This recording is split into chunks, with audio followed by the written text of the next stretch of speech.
君が好きだと叫びたい明日を変えてみよう通り過ぎてく時をぶち壊したい君が好きだと叫びたい勇気で踏み出そうこの熱い想いを受け止めてほしい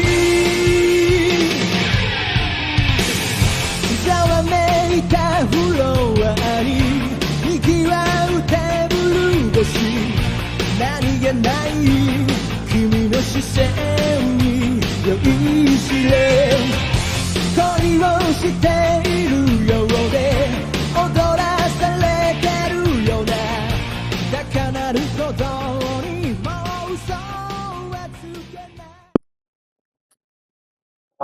嚟到第14日啦，尋日第13日咧就喺呢個大阪度中轉站，因為咧如果直接咧喺高松嗰邊咧翻過嚟呢邊咧，一日要坐8個鐘車啊，咁都唔划算啦。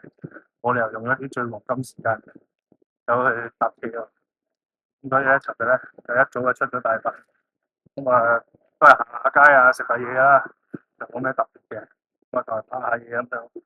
咁咧今日咧就喺大阪咧就坐咗4個鐘頭車啊，就嚟到鎌倉呢度。咁啊，鎌倉呢度應該大家都知道有咩出名，都係睇翻嗰個車站嘅啫。我對住個海啊，咁啊蘭多入樽咧嗰個經典嗰音樂都喺嗰度出現嘅。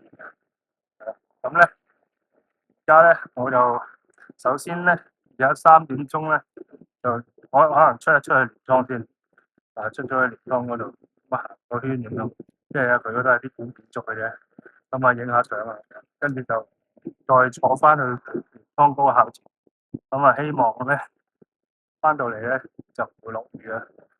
因為其實成個旅程都好好，係呢一程咧美中不足啦。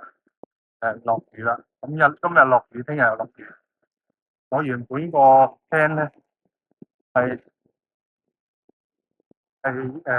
我而家晏晝過嚟呢度咧，就影下個日落。即係聽朝一早就起身，就影下個日出啊，或者未必一定日出嘅，不過朝早冇人就可以舒服啲影咯。所以特登喺度租咗酒店。咁但係咧咁樣落雨法咧，咁其實都影唔到啲咩啦。咁不過都會照做啦嚇，都嚟到呢度啦，係嘛？咁啊呢度咧嗰啲車站咧都好有特色啊！我覺得點都可以嚟呢度住翻日，周圍逛。坐20分鐘車咧，差唔多25分鐘。咁啊嚟到呢個鎌倉站啊，咁咧其實有咩睇咧，我都唔係好知。咁啊見有人行，跟住行，都係睇下啲神社啊、啲古建築，係啦。咁啊睇下呢度行完咧，就翻去高校前啦。頭先咧我架車經過高校前嗰陣時，已經有一堆人喺度啦。咁等陣翻去咧，咁啊落雨可能已經少啲啦。咁啊等陣翻到去咧，睇下影下嘢，影完之後咧就聽朝再過去影。係啊，咁啊呢度可以行下街啊。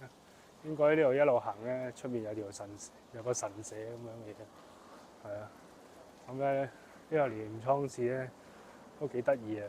頭先一路沿住嗰條江之島嗰條鐵路一路坐到過嚟咧，咁啊好特別㗎！嗰條鐵路咧就起喺啲民居入邊，咁啊兩旁咧就一路有啲屋咁樣圍住，咁啊好似嗰啲泰國嗰啲咩鐵路市集咁啊。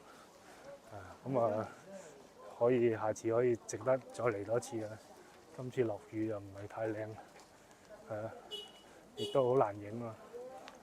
咁啊下次再嚟咧，就我諗可以住一日 full day 喺度，係啊，即係要留多一日 full day 喺度，因為周圍行都應該幾靚，即係會影到好多靚嘢。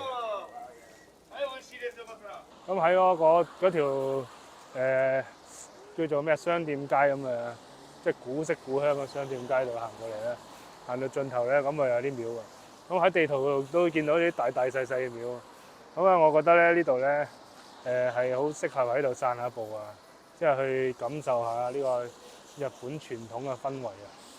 咁成個地方都好有嗰啲古典氣息喺度。咁因為今日咧就時間有限，同埋又落雨啊，咁啊可能即係喺度行個零鐘咁就走㗎啦。咁咧如果俾我揀咧，我下次會再留長多少少時間。咁啊，同埋個天氣好啲啦，天氣差咧係冇乜 mood 咁樣行，周圍濕粒粒。咁啊呢度行完咧就翻車站，我翻去高校前嗰度啦。咁啊嗰度影完就翻酒店。